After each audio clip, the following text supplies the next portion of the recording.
Vinisha Reddy, Functional Nutrition Clinic, control diabetes naturally with right nutrition.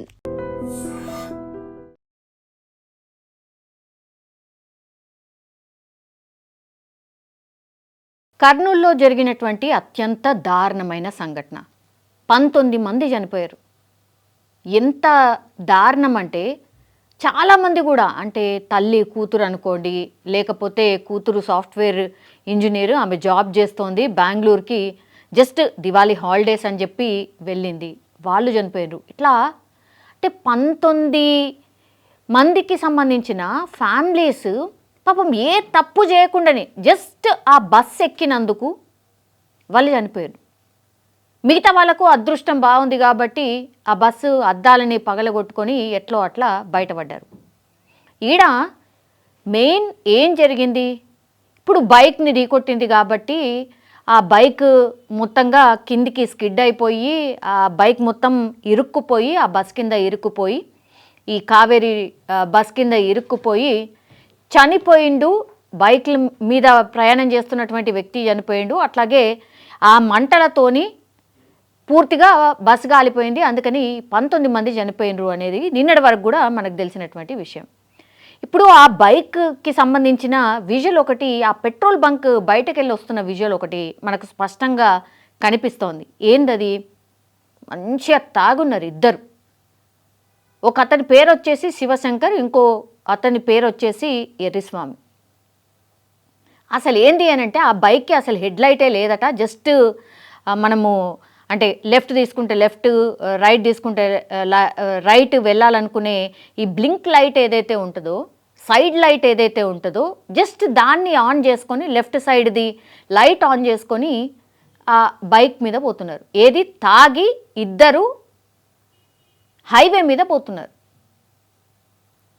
ఏమైంది, వీళ్ళిద్దరూ తాగిర్రు కాబట్టి ఆ లైట్ వెలుతురులో ఏమున్నది, అసలు అది వెలుతురు అంటారా, ఏమైపోయింది, ఢీ కొట్టినరు. మధ్యలో డివైడర్ని ఢీ కొట్టి పడేశారు. డ్రైవ్ చేస్తుందేమో శివశంకరు లెఫ్ట్లో పడిపోయిండు, బలంగా తలకి గాయమైంది, ఆల్మోస్ట్ అన్కాన్షియస్ అయిపోయిండు. ఇక ఒక రకంగా చెప్పాలంటే ఆయన స్పాట్లో చనిపోయినట్టున్నాడు. ఇంకొకతను ఎవరైతే ఇప్పుడు ఎర్రిస్వామి ఎవరైతే బతికున్నాడో అతను ఈ డివైడర్ పక్కన ఒక గడ్డిలాగా ఉన్నదట, దాని మీదకి ఎగిరి పడ్డాడు. దీంతో కొంత గాయాలతోని బయటపడ్డాడు. రాత్రి ఏమీ కనబడలే, చీకట్లో ఏం జరిగిందో ఏమీ తెలియదు. మెయిన్ రోడ్ మీద ఈ బైక్ మీద ప్రయాణం చేస్తున్న ఇద్దరు కూడా డివైడర్ని ఢీ కొట్టుకొని వాళ్ళే చనిపోయారు. అంటే మిస్టేక్ వాళ్ళదే. తాగి నడిపిన తర్వాత లైట్ వెలుతురు కూడా లేదు. దీంతో ఒకతను చనిపోయిండు, ఇంకొకతను బతికున్నాడు. ఈ బతికున్న అతను చెప్పిండు కాబట్టే నిజంగా చెప్పాలంటే కర్నూలు బస్ ఇన్సిడెంట్లో ఏం జరిగింది ఏంది అనేది తెలిసిందని నాకైతే అనిపిస్తున్నది. అసలు ఎర్రిస్వామి బతికే లేడనుకో, ఆ రోజు ఏం జరిగింది ఏంది అనేది తెలీదు. ఎందుకంటే నిన్నటి వరకు కూడా ఒకటే ప్రచారం, బస్సునట బైక్ ఢీకొట్టింది కాబట్టి ఈ యాక్సిడెంట్ జరిగింది, ఈ బస్సు బైక్ని ఢీకొట్టిన తర్వాతనే ఇప్పుడు ఈ శివశంకర్ ఎవరైతే చనిపోయిండో, ముందే చనిపోయిండు కానీ బస్ ఢీకొట్టిన తర్వాత చనిపోయిండు అని అనుకుంటున్నారు. అదే నిజమని అనుకున్నాం. ఇప్పుడు ఎర్రిస్వామి వచ్చి లేదు ఆ బైక్ మీద ఇద్దరం ఉన్నాము, అంటే సీసీ ఫుటేజ్లో కూడా కనిపిస్తుంది అనుకోండి, ఇద్దరు ఉన్నాము, ఒకతను ఆల్రెడీ డివైడర్ని ఢీకొట్టి చనిపోయిండు, ఇగో నేను బతుకున్నా, అసలు ఏం జరిగింది అంటే అని స్టోరీ అంతా చెప్పుకొచ్చిండు ఎర్రిస్వామి. ఆడ డివైడర్ని ఢీకొట్టిన తర్వాత మా ఫ్రెండ్ ఆల్రెడీ చనిపోయిన తర్వాత నేను అంటే నాకు గాయాలైనాయి, అసలు లేచి చూద్దాము అనే లోపలనే ఫ్రెండ్ దగ్గరికి పోయి చూసేసరికి ఆయన చనిపోయిండు, ఆల్మోస్ట్ చనిపోయిండనే అనుకోవచ్చు. కానీ ఈ బైక్ ఏదైతే ఉందో మధ్యలో రోడ్డు మధ్యలో ఉన్నది, అంటే అటు ఇటు వెహికల్స్ అన్నీ పోతూ ఉన్నాయి, ఆ రోడ్డు మధ్యలో ఉన్నది కాబట్టి లైట్లల్లో ఏమి కనిపించదు, బండి కలర్ కూడా బ్లాక్ ఉన్నది కాబట్టి ఆ బైక్ని పక్కకు లాగేద్దాము అని నేను ప్రయత్నం చేసిన. కానీ అప్పటికే మనకు తెలుసు కదా ట్రావెల్స్ బస్సు ఎట్లా ఏ స్పీడ్లో పోతాయో, 100, 110, 120 ఈ స్పీడ్లో బస్సెస్ అన్నీ పోతాయి మనకు తెలుసు. అదే స్పీడ్లో ఈ బస్సులన్నీ ఒక రేంజ్లో పోతున్నాయి. ఈ యాక్సిడెంట్ జరిగిన టైంలో కూడా కారు పోయిందట, తర్వాత 3 ట్రావెల్స్ బస్సులే పోయినాయట. కానీ వాళ్ళు వెళ్ళేటప్పుడు ఆ బైక్ని గమనించిండ్రు, ఆ మిగతా ట్రావెల్స్కి బస్కి సంబంధించిన డ్రైవర్లు గమనించిండ్రు, పక్కకెళ్ళి ఆ బైక్ని తప్పించుకొని వాళ్ళు వెళ్ళిపోయినరు. కానీ వేమూరి కావేరి బస్ దగ్గరకు వచ్చేసరికి డ్రైవర్ అంటే ఇప్పుడు ఇక్కడ క్లియర్గా సరే శివశంకర్ తాగి బండి నడిపిండు కాబట్టి ఆ పనిష్మెంట్ కూడా వచ్చింది, చనిపోయిండు, మంచి పని అయిందని చాలామంది కామెంట్ చేస్తున్నారు. ఇప్పుడు మరి బస్ డ్రైవరు 3 బస్సులు ఇది యాక్సిడెంట్ అయినాక అక్కడ మధ్యలో రోడ్డు మధ్యలో బైక్ ఉన్న తర్వాత ఈ వేమూరి ట్రావెల్స్ బస్సే వచ్చింది అని అనుకుంటే సరే జరిగిందేమో అనుకోవచ్చు. కానీ 3 ట్రావెల్స్ బస్సులు అంతకంటే ముందు దాన్ని దాటుకుంటా వెళ్ళిపోయినాయి. అవి మాత్రం బైక్ని తప్పించుకొని పక్కకెళ్ళి వెళ్ళిపోయినాయి. కానీ వేమూరి కావేరి ట్రావెల్స్ బస్కి డ్రైవర్కి సంబంధించి మాత్రం ఏం చెప్తాడు పోలీస్ విచారణలో? లే నా తప్పేమీ లేదు, నాకు అసలు ఆ బైకే కనబడలే, డాంబర్ రోడ్డు అట్లాగే ఆ బైకు 2 ఒకటే కలర్లు ఉన్నాయి కాబట్టి నాకు అసలు ఏర్పడలే, అందుకే నేను గమనించలేదు, ఆ బైక్ మీదకి వెళ్ళిపోయింది బస్సు అంటాడు. మరి ఆ ముందు 3 బస్సులు ఎట్లా వెళ్ళిపోయినాయి? మీ బస్సే ఎందుకు దాన్ని ఢీ కొట్టింది? దానికి ఆన్సర్ లేదు. ఢీ కొట్టిన తర్వాత ఒక బైక్ని ఒక బస్సు ఢీ కొడితే ఎంత పెద్ద శబ్దం వస్తుంది. అది టోటల్లీ బస్సు కిందికి వెళ్ళిపోయింది. ఒకసారి బ్రేక్ కొట్టిండట, తర్వాత ముందుకు పోయిండట, మళ్ళీ ఇంకోసారి బ్రేక్ కొట్టిండట. ఎట్లుంటుంది ఆ స్పార్కులు ఎట్లొస్తాయి? దాన్ని బైక్ని రాసుకొని పోతూ ఉంటే ఇరుక్కుపోయి బస్సు లాక్కొని పోతూ ఉంటే ఎంత పెద్ద శబ్దం వస్తుంది ఇమాజిన్ చేసుకోవచ్చు కదా. దీంతో ఏమైపోయింది, బస్సు డ్రైవర్కి సంబంధించిన నిర్లక్ష్యం కొట్టొచ్చినట్టు కనబడుతుంది. దీనికి సమాధానం ఉందంటే లేదు ఆయన దగ్గర, ఎందుకంటే తప్పు జరిగిపోయింది. ఏదో వేసేద్దాంలే, ఎవరి మీదనే వేసేద్దాంలే అనుకున్నాడు. కానీ ఒక రకంగా సంతోషపడ్డాడు. ఏంది అని అంటే అమ్మయ్య బస్సు కిందనే పడ్డాడేమో, అందుకే ఈ పిల్లగాడు చనిపోయిండేమో అని అనుకున్నారు యాక్చువల్లీ. కానీ కాదు, ఆల్రెడీ యాక్సిడెంట్ అయిపోయి ఆ శివశంకర్ అనే పిల్లగాడు చనిపోయిండు. ఉత్త బస్సు ఢీ కొట్టింది కేవలం బైక్నే కాబట్టి పెద్దగా ఏం లేదు, చెప్పి తప్పించుకోవచ్చు అనుకున్నారు. అన్ని నిజాలు బయట పడతాయి కదా. ఇంత పెద్ద ఇన్సిడెంట్ జరిగినప్పుడు ఎవరు ఊరుకుంటారు? ఇప్పుడు ఏమైపోయింది, చనిపోయిండు శివశంకర్. కానీ ఇప్పుడు ఎర్రిస్వామి అట్లాగే ఈ కేసుని డీల్ చేస్తున్న పోలీసులందరూ ఈ కేసుకి సంబంధించిన ఒక్కొక్కటి ట్విస్ట్ అన్నీ ఛేదిస్తూ పోతూ ఉంటే ఇప్పుడు శివశంకర్ మిస్టేక్ చేసినాడు, చనిపోయిన ఆయన మీద ఇప్పుడు కేసు నమోదైంది. ఐ డోంట్ నో చనిపోయిన వాళ్ళ మీద కేసు ఎట్లా నమోదైందో నాకు తెలియదు. కానీ పోలీసులు ఏం సెక్షన్లు పెట్టిండ్రంటే 281, 125 ఆఫ్ A, 106 ఆఫ్ 1 సెక్షన్ కింద ఇప్పుడు శివశంకర్ ఎవరైతే చనిపోయిండో ఆయన మీద కేసు నమోదైంది. ఏది ఈ ఎర్రిస్వామి బతుకున్న ఎర్రిస్వామి చెప్పిన స్టేట్మెంట్ ప్రకారంగా.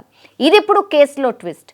ఇంకోటి ఏంది, ఇప్పుడు ఆ బస్కి సంబంధించిన ట్రావెల్ యాజమాన్యం అట్లాగే డ్రైవర్ మీద కూడా కేసు నమోదైంది. A1గా ఇప్పుడు ఈ కావేరీ ట్రావెల్స్ బస్ నడిపినటువంటి డ్రైవర్ మీద కేసు A1, అట్లాగే యాజమాన్యం A2. అన్ని కేసులు నమోదైనాయి. అక్కడ మిస్టేక్ ఏం జరిగింది ఏంది అనేది ఇప్పుడు ఏమైపోయింది అంటే ఈ శివశంకర్ చేసినటువంటి మిస్టేక్, ఈ తాగుబోతి చేసినటువంటి మిస్టేక్ మొత్తం 19 మంది ప్రాణాలు తీసింది ఒకటి. రెండోదేంటి, తాగుబోతూ ఆల్రెడీ చనిపోయిండు అని అనుకుందాం. కానీ దానికంటే ముందు మరి మిగతా బస్సులు పక్కకెళ్ళి పోతాయి. కానీ ఈ బస్సు డ్రైవరే మరి బైక్ మీద ఎట్లా పోతాడు? అంటే బైక్ని కింద రాసుకుంటూ తోసుకుంటూ ఎట్లా పోతాడు? అంత పెద్ద శబ్దం వస్తుంటే కూడా బ్రేక్ కొట్టి వదిలేస్తాడు, ఇంకా డ్రాగ్ ఆన్ చేసుకుంటూ పోతాడు. ఇదేం డ్రైవరు? అసలు ఇదేం ఎక్స్పీరియన్స్ ఉంది? అసలు ఏ డ్రైవర్లతోని ఇట్లాంటి ప్రైవేట్ ట్రావెల్స్ బస్సులు నడుస్తున్నాయి? మీరు జస్ట్ ఇమాజిన్ చేసుకోండి. హడావిడి మొదలైంది ఇప్పుడు. ట్రావెల్ ఏజెన్సీలు అంతే, ఇదొక పెద్ద దందా, ఇదొక పెద్ద మాఫియా, భయంకరమైన టాక్ మొదలైంది. కానీ ఎక్కడైనా ఏవైనా ట్రావెల్స్ బస్సులు ఆగినాయా? ఒక్కడు కూడా ఆగలేదు. నన్ను అడుగుతానైతే ఒక్కడు కూడా ఆగలేదు. సరే టెక్నికల్ ప్రాబ్లం వచ్చిందని భయంతో ఒక 2-3 రోజులు మేబీ చిన్న ఏదన్నా జరిగినా సరే పక్క కాపీ చేస్తారు గంతే. కరెక్టు తిప్పి కొడితే ఒక 1 వీక్ ఉంటుంది ఆ హడావిడి. ఆ తర్వాత వెరీ నార్మల్, అంతా నార్మల్ అయిపోతుంది. అందరు అట్లనే ప్రైవేట్ ట్రావెల్స్లో పోతారు. తర్వాత ఇక నేను చెప్పిన కదా, పూర్తిగా అది దేవుడి మీద భారం వేసి ఆ బస్సులలో కూర్చోవడమే. మళ్ళా ఈ బస్సులు చేసేది అతి పెద్దది ఏంది అని అంటే తక్కువ ధర వస్తాయనో ఇంకోటనో ఈ స్లీపర్కి సంబంధించిన ఏమంటారు బస్సెస్ కొనరు, అవి ఇంకా కాస్ట్లీ ఉంటాయి. అంటే కూర్చొని జర్నీ చేసే బస్సుని కొంటారు, తర్వాత దానికి వైరింగు, దానికి రీమోడిఫికేషన్ అంతా చేసి దాన్ని స్లీపర్ క్లాస్ కింద మార్చేస్తారు. ఆ వైరింగ్ ఏదైతే ఉంటుందో అత్యంత డేంజరస్, ఎందుకంటే అది కంపెనీ నుంచి బిల్డ్ అయ్యి వచ్చినటువంటిది కాదు. మరి అది ఎట్లా తెలవాలా, ప్రయాణికులకు ఎట్లా తెలవాలి? స్లీపర్ క్లాస్ అంటే స్లీపర్ క్లాసే అనుకుంటారు. ఇది కంపెనీకి సంబంధించి తయారై వచ్చిన బస్సులో స్లీపర్ క్లాసా లేకపోతే ఏంది అనేది ప్రయాణికులకు ఎట్లా తెలవాలా? ఇప్పుడు చాలామంది కామెంట్లలో కూడా పెడుతున్నారు, అందరు ఎవరైతే ఇట్లాంటి ప్రైవేట్ ట్రావెల్స్లో బస్సులో ఎక్కుతారో వాళ్ళందరూ కూడా ఒక సుత్తె కూడా తీసుకొని ఎక్కుండ్రి, ఎందుకంటే ఏ సిచ్యువేషన్లో ఏముంటుందో తెలియదు. మనకు బ్యాగ్లో సుత్తున్నది అనుకోండి, ఏమంటారు ఆ అద్దాలని బ్రేక్ చేసి తర్వాత దుంకొచ్చు అని. అంటే వేరే ఆప్షన్ లేదు. ప్రయాణికుల సంఖ్య ఎక్కున్నది, బస్సుల సంఖ్య తక్కువన్నది. మళ్ళా ఎక్కడ కూడా మనకు కూడా ఇబ్బంది కావద్దు. సాయంత్రమో రాత్రిపూట ఎక్కితే పొద్దున్న లేచే కళ్ళు తెరిచేసరికి మనం మన ఊర్లలో ఉండాలి. సో మనది ఉన్నది, దాన్నే మంచిగా ప్రైవేట్ ట్రావెల్స్ బస్సు వాళ్ళు మంచిగా క్యాష్ చేసుకుంటున్నారు. అన్ని చోట్ల ఇట్లా ఉంది అని అంటే మరి గవర్నమెంట్కి సంబంధించిన కొన్ని ప్లేసెస్లలో, ఇప్పుడు కర్ణాటకకు సంబంధించిన ఒక బస్సు ఉంది ఐరావత్ అని, అద్భుతంగా ఉంటుంది బస్. అందులో ఎక్కితే సేఫ్టీయే కాదు, ఈ గవర్నమెంట్కి సంబంధించిన బస్సెస్ ఏవైతే ఉంటాయో వాటన్నిట్లా 75 or 80 స్పీడ్కి లాక్ చేసి పడేస్తారు. నువ్వు ఎంతగానం దొక్కినా అది పోదు ముందటికి. ఇప్పుడు ఈ ప్రైవేట్ ట్రావెల్ బస్ వాళ్ళకి అసలు ఎవరిదన్నా అదుపు ఏమన్నా ఉంటుందా? టార్గెట్ నువ్వు ఈ టైం వరకు వెళ్ళిపోవాలి, మన ప్యాసింజర్లు అందరూ కూడా ఆ టైం వరకు వెళ్ళాలనుకుంటారు కాబట్టి మనం ఆ టైంకి పెట్టాలి. మళ్ళీ ఆ తర్వాత మళ్ళీ నువ్వు కొద్దిసేపు రెస్ట్ తీసుకుంటావో లేదో మళ్ళీ బ్యాక్ వచ్చేయాలి, ఎందుకంటే మళ్ళీ నువ్వు రాత్రిపూట మళ్ళీ అటు పోవాలి. ఇది వాళ్ళకున్నటువంటి టార్గెట్స్. ఎందుకు పని చేయాలంటే మంచిగా ఎక్స్ట్రా మనీ ఇస్తాం రా బాయ్, ఇగో నీకు ఇట్లా ఇస్తాము అని చెప్పేస్తారు, అంతే సింపుల్. ఎవరి పర్యవేక్షణ ఉంది, ఎవరు చూస్తున్నారు?